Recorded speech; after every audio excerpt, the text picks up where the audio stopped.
ঈসা নবী এমন একজন নবী, বাবা ছাড়া পৃথিবীতে আসছে। আল্লাহর নবী মেরাজে গিয়ে দেখা করেছে, আপনাদের খেয়াল আসেনি? কোন আসমানে? দ্বিতীয় আসমানে, মনে আসেনি ওয়াজ? ঈসা নবী একদিন আল্লাহর কাছে বললেন, আল্লাহ গো, এই জামানায় আমার সে কোনো বুজুর্গ লোক আসেনি। ঈসা রুহুল্লাহ, আল্লাহর নবী, আমাদের আগের নবী। এবার কি করলেন? আল্লাহ রাব্বুল আলামিন ঈসা রুহুল্লাহকে বলে দিলেন, ঈসা, একটা রাস্তা দেখিয়ে দিলাম, তুমি এই রাস্তা দিয়ে অগ্রসর হও।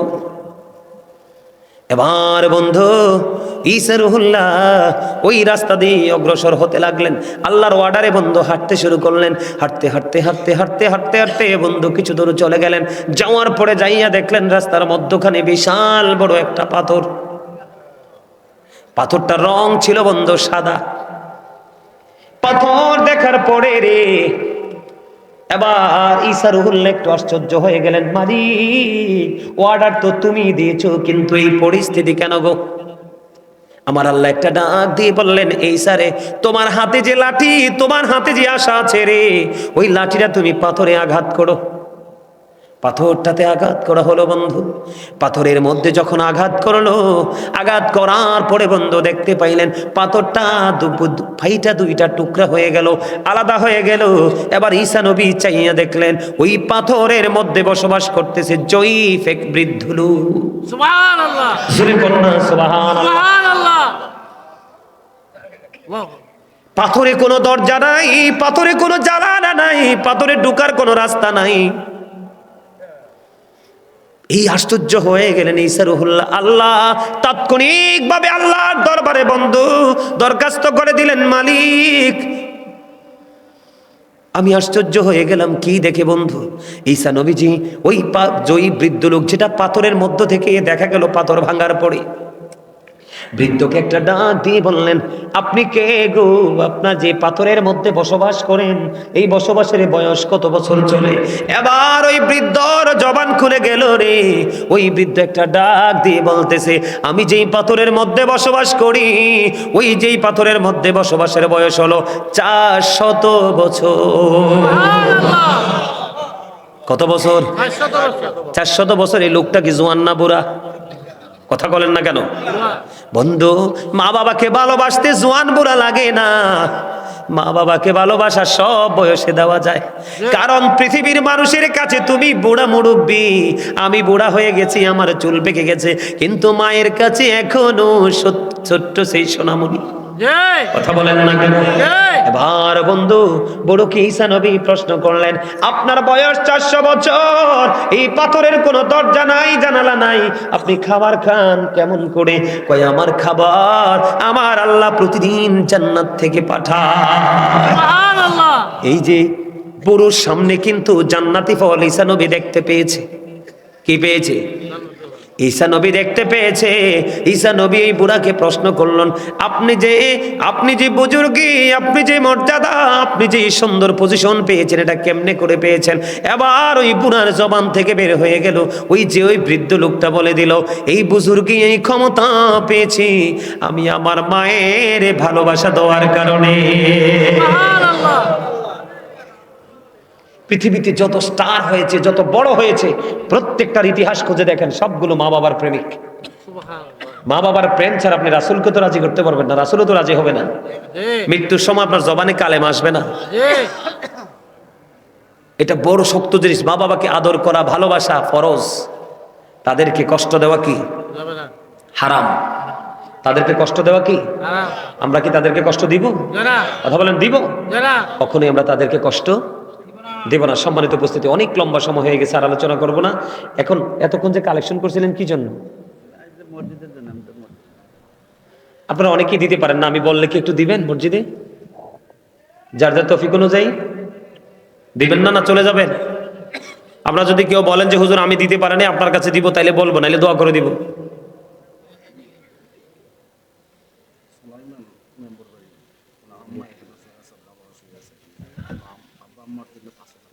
মারহাবা, মারহাবা। এও যাইয়েন না, বসেন, আমি শেষ করে দিচ্ছি, আপনাদেরকে ছেড়ে দিচ্ছি, যাইয়েন না। কেন জানেন? আমার সামনে কোরআন শরীফ নাই। কোরআন শরীফ যদি থাকতো আমি আপনাদেরকে বলতে পারতাম, যেহেতু কোরআন শরীফ লাগবে না, আমার দিকে তাকান, যাইয়েন না, শেষ ভালো যান। শেষ ভালো যা। আজকের মাহফিলের পরিপূর্ণ সওয়াব নিয়ামত নিয়ে যাবেন যারা শুরু থেকে শেষ পর্যন্ত বসছেন। যারা মনে করেন যে ফর্মালিটি, শুধু বসলাম আর গেলাম, আপনারা কিচ্ছু পাবেন না। এতক্ষণ আলোচনা শুনেছেন, হৃদয় উজাড় করে আমি খুশি হয়েছি, আমার আল্লাহ আশা করি খুশি হবে। জোরে কোন আমিন। এদিকে তাকান। আল্লাযীনা ইউমিনুনা বিল গায়বি ওয়া ইয়াকিমুনাস সালাতা ওয়া মিম্মা রাযাকনাহুম ইউনফিকুন। আল্লাহ বলেছেন সাবধানে ওরাই যারা অদৃশ্যে বিশ্বাস করে, সালাত কায়েম করে, ওয়া মিম্মা রাযাকনাহুম ইউনফিকুন, যারা আল্লাহ যে ধন দিয়েছে, সম্পদ দিয়েছে, তা থেকে আল্লাহর রাস্তায় ব্যয় করে। জোরে কন্না মারহাবা, আর জোরে বলেন মারহাবা।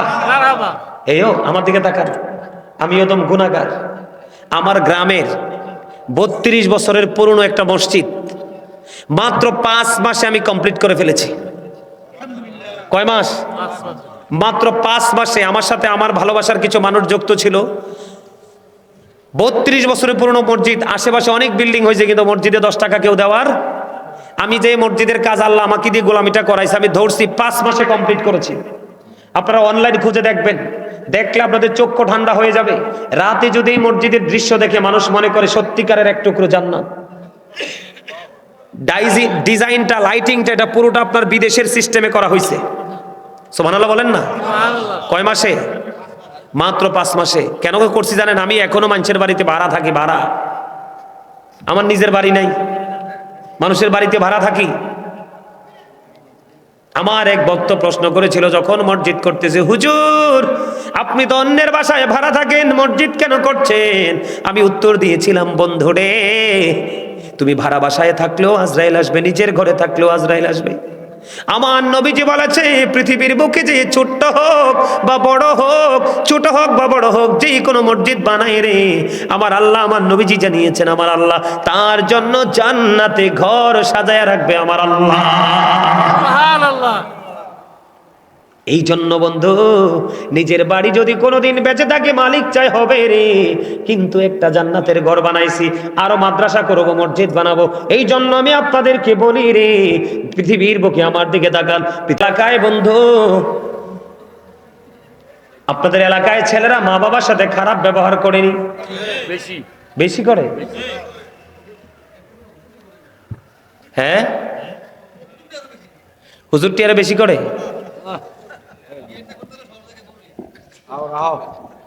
এই দেখছেন? আরে দাঁড়ান না, আসল কথা তো কয়ে দিছে। এবার শোনেন, আপনার একটা স্পেশাল একটা ধন্যবাদ এই কথাটা বলার জন্য। আপনাকে বলি, এই সবে শুনে যান, আজকে কিয়ামতের আলামতের মধ্যে অনেক আলামতই তো আছে। এর মধ্যে একটা আলামত হলো বন্ধু, মোল্লা সাবেরা, আমার নবী বলেছেন কিয়ামতের আগে একটা মেতর, একটা মুচি, একটা কামার, একটা তাঁতি, একটা জেলে, একেবারে লোকাল কোয়ালিটির মানুষ, অতি সাধারণ মানুষ, ওই অতি সাধারণ মানুষের তুলনায় অতি সাধারণ মানুষের চাইতে নিকৃষ্ট হবে নামধারী মৌলবীরা। জোরে জোরে কন্যা নাউজুবিল্লাহ। কিয়ামতের আলামতের মধ্যে অন্যতম একটা আলামত হলো বন্ধু, কিয়ামতের আগে মোল্লারা, ওই যে আপনি বলেছেন এটা কিয়ামতের আলামত। আমি আসার সময় একজন মুরব্বী মোবাইলে একটা ভিডিও দেখাইছে, হুজুর একটু অনুরোধ, আমার একটা আলোচনা শোনাইবেন। কি শোনাইবেন? কয় আমি একজন আপনার পাগল ভক্ত, রাত দিন আপনার আলোচনা শুনি, মুরব্বী মানুষ, একটা ভিডিও দেখাইছে, এটা নিয়ে একটু আলোচনা করবো বন্ধু। এটা আমি মনে করি এখন করা ফরজ। আমি আপনাদেরকে বলি, আমি নবীকে ভালোবাসলে হবে না, নবীর ভালোবাসাটা কেমন হবে? নবী যেটা বলেছে সেটা যদি মানি তাহলে নবীর ভালোবাসা। নবীজি যেটা বলেনি সেটা যদি করি তাহলে কখনোই নবীর প্রেম হয় না। কথা বলেন না কেন?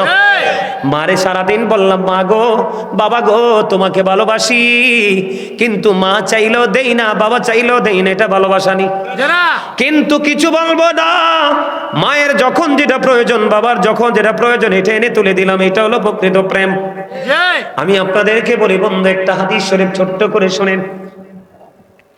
আল্লাহর হাবিবকে প্রশ্ন করলেন একজন, ইয়া রাসূলুল্লাহ, আমার কাছ থেকে সবচেয়ে ভালো আচরণ পাওয়ার হক কার বেশি?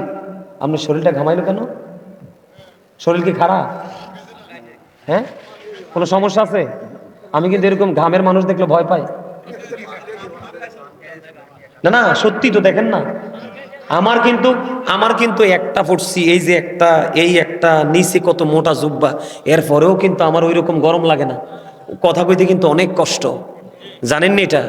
পুরো প্রেশারটা আসে হার্টের উপরে, কিন্তু আমাদের হার্ট কখনোই দুর্বল হবে না ইনশাআল্লাহ। কারণ Zika is the heart medicine. Zika is the heart medicine. জিকির হলো হার্টের ওষুধ। আপনাদেরকে ভালো কাজে ডাকতেছি, মন্দ কাজ ছেড়ে দেন বলতেছি, এটা তো জিকির। যত জিকির করব ততই হার্টটা স্ট্রং হবে। ঠিক না? ঠিক। আপনারা খুশি তো? সবাই খুশি? মন থেকে বলেন। আপনারা গজল পছন্দ করেননি সবাই? আরো জোরে বলেন। গাইবো একটু গজল? একটু গজল গাইবো? জাহান্নামের আগুন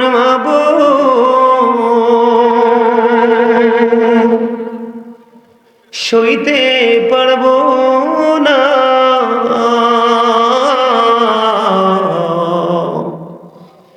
দুনিয়াতে নৌকান্দাইয়া আখিরে কান্দায়ও না। ঠিক না বেঠি? আমার প্রাণ পাখি রে, আমার কালো ময়না রে, একদিন তো যাইবা পাখি ছাড়িয়া, একদিন তো যাইবা পাখি ওড়িয়া। আমার প্রাণ পাখি রে, আমার কালো ময়না রে, একদিন তো যাইবা পাখি ছাড়িয়া। ছেলে মেয়েরা পাশে বসে কান্দিবে পাগলের বেশে, চোখের জলে পড়বে কোরআন খুলিয়া, চোখের জলে পড়বে কোরআন খুলিয়া। আমার প্রাণ পাখি রে, আমার কালো ময়না রে, একদিন তো যাইবা পাখি ছাড়িয়া। বাস্তব কিনা বলেন? এগুলো শুনলে কি আর বাড়ি থাকতে মন চায়? কখনো মনে চায় যে বাড়ি থাকি? আরে কষ্ট, যন্ত্রণা কি যে ভয়ঙ্কর হবে ওপার, এটা কোনোদিন কাউকে বলে বোঝাতে পারবো না। বন্ধুরে আমার দিকে তাকান। আমার নবীকে প্রশ্ন করা হলো, ইয়া রাসূলুল্লাহ, আমার কাছ থেকে সবচেয়ে ভালো আচরণ তাকে কে পাওয়ার হক রাখে? নবীজি বললেন, ক্বালা উম্মুকা, তোমার মা। ইয়া রাসূলুল্লাহ, ক্বালা সুম্মা মান, তারপরে কে? নবীজি বললেন, ক্বালা উম্মুকা, তোমার মা। আবার প্রশ্ন করলেন, ক্বালা সুম্মা মান, তারপরে কে? নবীজি বললেন, ক্বালা উম্মুকা, তোমার মা। আবার প্রশ্ন করলেন, ক্বালা সুম্মা মান, তারপরে কে গো? আমার নবী বললেন, ক্বালা আবুকা, তোমার বাবা। বন্ধু, বাবার দাম কত বেশি রে, বাবার মর্যাদা কত বেশি। বন্ধু আমার দিকে তাকান। এক ব্যক্তি এসে আমার নবীকে একটা ডাক দিয়ে বললেন, নবী গো, ওগো নবী, আমার উপার্জিত অর্থগুলো, আমার সঞ্চয় করা অর্থগুলো আমার বাবা সে নিজের মতো করে খরচ করে, গো নবী আমি কি করব? আমার বাবা আমার উপার্জিত সম্পদ নিজের মতো খরচ করতে চায় গো, আমি কি করব গো নবী? আমার নবী এবার একটা ডাক দিয়ে বলল, শুধু তোমার উপার্জিত অর্থ নয়, তুমি নিজেও তোমার বাবার সম্পদ, শুধু তোমার টাকা পয়সা না, বাবা চাইলে তোমাকে যেমনি তোমাকে ইউজ করতে পারবে, ব্যবহার করতে পারবে, তুমি না শব্দটা ব্যবহার করতে পারবা না। সুবহানাল্লাহ। এই বাবা পাইয়া মানুষ কত কষ্ট দেয় রে। বাবার কথাও বন্ধু শুনতে চায় না। তোমাদেরকে আমি বলি, নবীজি একটা শব্দ হাদিস শরীফের মধ্যে 3 বার বলেছে, হতভাগা সে, হতভাগা সে, হতভাগা সে। কে রে সেই হতভাগা? আমার নবীজি একটা ডাক দিয়ে বললেন, পিতামাতা 2 জনকে পাইলো অথবা 1 জনকে পাইলো, তাদেরকে ভালোবেসে জান্নাতি হতে পারলো না, তার মতো হতভাগার পৃথিবীর বুকে কেউ হইতে পারে না। নবীজি বলেছে, বাবাকে কষ্ট দিও না, যেই বাবা তার সন্তানের উপর অসন্তুষ্ট রে, আমার নবী বলেছে আল্লাহও সেই সন্তানের উপর অসন্তুষ্ট। বাবা যেমন এই সন্তানকে দেখতে পারে না, আমার আল্লাহ যদিও মায়া করে বানাইছে, বাবার সাথে বেয়াদবির করেন আল্লাহ তাকে সহ্য করে না। আমি আপনাদেরকে বলি, পৃথিবীর সকল পাপের সাজা পৃথিবীতে চাইলে আপনি মিটিয়ে নিতে পারেন, কিন্তু বন্ধু বাবা মার কলিজার ব্যথা এই পৃথিবীতে শেষ হবে না। আপনার পুরো জীবন যন্ত্রণার মধ্য দিয়ে যাবে রে। এই যন্ত্রণার পরে মরার পরে আপনার আযাব বন্ধ বহাল থাকবে। এমন বড় সম্পদ আপনি বুঝেন না, বাবা মা কত দামি জিনিস, বাবা মা কত মর্যাদার জিনিস, বাবা মার মর্যাদা কত বেশি রে। আল্লাহর কোরআনে পর্যন্ত বাবা মার কথা আল্লাহ ঢুকাই দিছে। আল্লাহ বলেছেন ওয়াবিল ওয়ালিদাইনি ইহসানা, জোরে জোরে কন্যা আল্লাহু আকবার। বাবা মার সাথে মিষ্টি ব্যবহার, বাবা মার সাথে মধুর আচরণ, বাবা মার সাথে প্রেমময় আচরণ করতে আমার আল্লাহ নিজে অর্ডার দিয়েছেন, আমার নবী অর্ডার দিয়েছে। জোরে জোরে কন্যা সুবহানাল্লাহ। এবার আসেন বন্ধু, এখনকার যুগে, চাচা আমার কথা শোনেন, এখনকার যুগের ছেলেরা ম্যাক্সিমাম বউয়ের কারণে বন্ধু মাকে দাসী বানাই রাখে, ঠিক কিনা বলেন? ঠিক তো আসতে বললেন। আমি দেখেছি কোন কোন বাসায় কাজের বুয়ার দাম অনেক বেশি আছে রে, কোন কোন ছেলের কাছে বউয়ের কাছে মার দাম ততটা নাই। বন্ধু আমার নবী বলেছে মায়ের কলিজায় আগুন দিস না, তোর পুরো জীবন আগুনে জোর পুড়ে যাবে রে, তোর পুরো ওই ফিউচারটা বন্ধু আগুনে পুড়ে যাবে। নবীজি জানাই দিল, মায়ের চেহারার দিকে যদি তাকায়া কোনো ছেলে মার দিকে তাকায়া বলে আল্লাহ আমার মার চেহারাটা শুকায়া গেছে গো, আমার মা আজকে দুপুরে কেন খেতে পারলো না, আমার মা কেন খাবার খাইতে পারে না, আল্লাহ গো আমার মায়ের কি হয়েছে গো, পৃথিবীতে মায়ের মতো আপন আর কেউ হতে পারে না। আমার নবী যে বলেছে যদি কোন সন্তান মায়ের চেহারাটার দিকে তাকাইয়া কান্দে আর মনে মনে বন্ধু চোখের পানি না পড়লেও আপনারা চাইয়া দেখেন আমার চোখের পানি চলে এসেছে বন্ধু, পৃথিবীতে আমার কাছে আমার মায়ের মতো দামি আর কেউ নাই রে। আমার মায়ের চেহারা মনে আমি দেখতে পারি না, আমার মায়ের চেহারা যদি বিন্দু পরিমাণ কালো হয় আমার মনে হয় গোটা পৃথিবী আমার অন্ধকার হয়ে গেছে। বন্ধু মায়ের জীবন কত কষ্টের তোমরা জানো না, বাবার ঘরে কষ্ট করে এসে স্বামীর ঘরে কষ্ট করে সন্তানগুলো বড় হওয়ার পরেও যদি মা কষ্ট পায় রে, তাহলে এর চেয়ে বড় হতভাগা সন্তান আর কেউ হতে পারে না। নবীজি বললেন মায়ের চেহারার দিকে তাকাইয়া রইলা আর বলল আল্লাহ আমার মাকে দেখে আমার মায়া লাগছে গো, আমার মা শুকিয়ে গেছে, আল্লাহ আমার মা কেমন জানি হয়ে গেছে।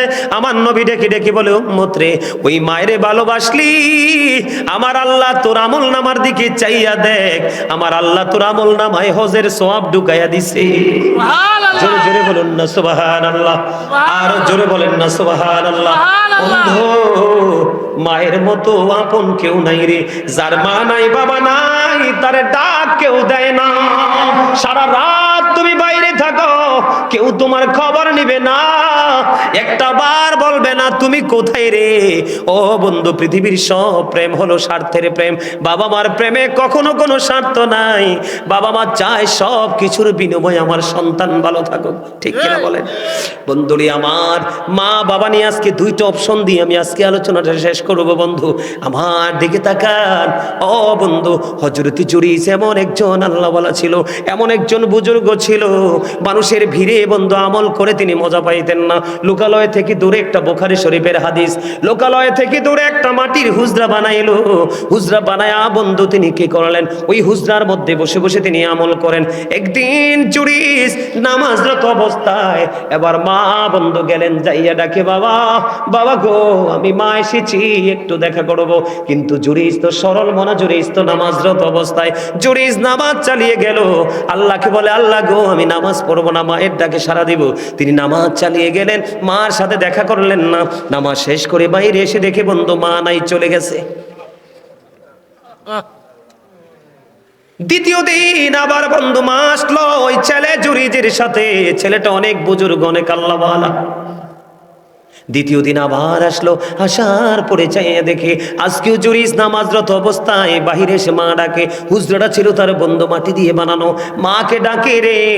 এবার মা বন্ধু ডেকে ডেকে বলছে, কিন্তু ছেলে নামাজ পড়ে আজকেও মাকে দেখা দিল না, কিন্তু নামাজ শেষ করে বাইরে এসে দেখে আজকেও মা চলে গেছে। 2 দিন চলে গেল, তৃতীয় দিন বন্ধু আসলো। তৃতীয় দিন বন্ধু মা আবার আইসা ডাকে, কিন্তু আজকেও জুরিস নামাজরত অবস্থায়। মা ডাকে জুরিস, মায়ের ডাকে বন্ধু সাড়া দেয় না। এবার নামাজ শেষ করলো, নামাজ শেষ করার পরে বাইরে এসে দেখে আজকেও মা নাই, মা চলে গেছে। এক এক করে 3 দিন মাকে দেখতে আসলো, দেখা দিল না। ছেলে মাকে বকাও দেয়নি। ও বন্ধু, 3 দিন করে কষ্ট করে মা আসছে, এইটুকু কষ্ট আল্লাহ সহ্য করতে পারে নাই রে। মা 3 দিনের দিন যাওয়ার সময় বন্ধু বাংলা বইয়ের গল্প নয়, এটা বুখারী শরীফের হাদিস। ও বন্ধু, হাদিসটা লম্বা, এটা হলো বন্ধু মাঝখানের একটা অংশ। এবার কি করলো? ও বন্ধু, যাওয়ার সময় মা দুঃখ ভরা হৃদয় নিয়ে যায়। আল্লাহ, এক এক করে 3 দিন আসলাম ছেলের সাথে দেখা করতে, দেখা হলো না। আমার ওই ছেলেটাকে বেশ্যা মহিলার মুখ না দেখাইয়া মরণ দিও না। খেয়াল করবেন হাদিস শরীফটা বন্ধু, এইটাই যথেষ্ট। যারা বোঝার এইটুকুই এনাফ। মা তো বলে চলে গেল। এবার বন্ধু পাশে ছিল এক বেশ্যা মহিলা, হাদিস শরীফের মধ্যে এসেছে। পাগল হয়ে গেছে বেশ্যা মহিলা বন্ধু, সন্তান পেটে ধরেছে। সন্তান যখন বড় হলো প্রসব করলো। লোকে জিগায়, ও বেশ্যা মহিলা, তোমার এই বাচ্চাটা তুমি কোত্থেকে আনছো? কারণ তার তো কোনো স্বামী নাই। এতদিন কিন্তু বেশ্যা মহিলা হযরত জুরিসকে নিয়ে ভাবে না। এবার বেশ্যা মহিলা ডেকে ডেকে বলে, রে আমি বাচ্চা এনেছি জুরিস থেকে। আসলে জুরিস কিছুই জানে না বন্ধু। জুরিস যদিও পরেশগার আল্লাহওয়ালা রে, মায়ের অভিশাপে তার কপাল পড়ে ছাই হয়ে গেছে। মানুষ বলতেছে, জুরিস তুমি কেমন করে এই কাজটা করতে পারলা? আসলে তো জুরিস এটার খবরই জানে না। মানুষগুলো দৌড়ে চলে আসলো, মাটির হুজরাটা বন্ধ ভেঙে ফেললো। জুরিসকে প্রহার করতে করতে টেনে হেসড়ে হুজরা থেকে বের করলো। সরল মন জুরিস তো কিছুই বুঝতেছে না, ডেকে ডেকে বলে, বন্ধু তোমরা বলো না আমার অপরাধ কি, আমি কি করেছি? বন্ধু লোকেরা ডেকে ডেকে বলে, জুরিস তুমি বেশ্যা মহিলার সাথে অবৈধ সম্পর্ক করে বেশ্যা মহিলার গর্ভে তুমি সন্তান দিয়েছো। এবার জুরিস শুনে আতঙ্কিত হয়ে গেল, আশ্চর্য হয়ে গেল বন্ধু, আশ্চর্য হয়ে গেল। কি বলে রে? এবার জুরিস বললেন, মায়ের কিন্তু খাইয়ে ফেলছে, হুজরাটাও কিন্তু ভেঙে ফেলছে, মায়ের অভিশাপ লাগছেনি। কথা বলেন না কেন? আসলে কি জুরিস ওই মহিলার কাছে গেছে? জানেও না, চিনেও না। এতদিন কিন্তু মহিলা জুরিসের কথা বলেও না। এবার কি করলেন? জুরিস বলল, আমাকে একটা ঘটি পানি দাও। একটা ঘটি বন্ধু পানি দেওয়া হলো। দেওয়ার পরে তিনি ওযু বানাইলেন। ওযু বানাইয়া তিনি নামাজ পড়লেন। নামাজ পড়ে বললেন, ওই যে বাচ্চাটা বেশ্যা মহিলার পেট থেকে দুনিয়াতে আসছে, ওই বাচ্চাটাকে আমার কাছে নিয়ে আসো। এবার বন্ধু বাচ্চাটাকে জুরিজের সামনে আনা হলো। বাচ্চাটার পেটটার উপর জুরিজের হাত রাখিয়া অসংখ্য মানুষ বন্ধু দৃশ্য দেখার জন্য দাঁড়িয়ে আছে। বেশ্যা মহিলার বাচ্চাটার পেটটার উপর বন্ধু জুরিজের হাতটা রেখে বলল, বাবু বলো না তোমার বাবা কে? এবার ওই বাচ্চাটা ডাক দিয়ে বলল, ওই রাখাল আমার বাবা। জোরে জোরে বলেন না সুবহানাল্লাহ।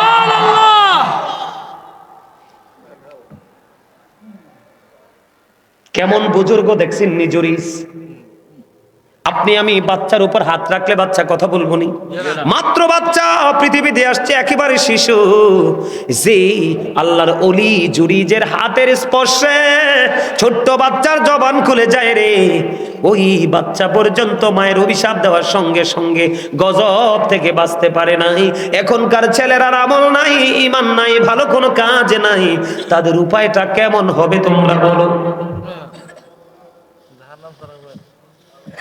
উপায় আসেনি? এই জন্য বলবো, ও বিচুনদারি গ্রামের আমার যুবক ভাইয়েরা, তোমরা একটু হৃদয় খুলে শোনো। রাসূলের সাথে প্রেমের ডুরি লাগাও, হক্কানি আলেমদের সাথে প্রেম করো, দেখবা জীবন কত সুন্দর, তোমার ভবিষ্যৎ হবে অত্যন্ত মধুময়। এটা গেল একটা বন্ধু। জুরিস তো বকা দেয় নাই, গালি দেয় নাই, কোনো কিছু চাইছে দেয় নাই। নামাজ পড়ে, আর পড়েও যদি মায়ের এই দুঃখ আল্লাহ সইতে না পারে, তাহলে তোমার আমার তো হদিসে থাকবে না। এবার আসেন বন্ধু, আর একটা ঘটনা শোনাই। মায়ের দোয়াটা কত বড় নেয়ামত।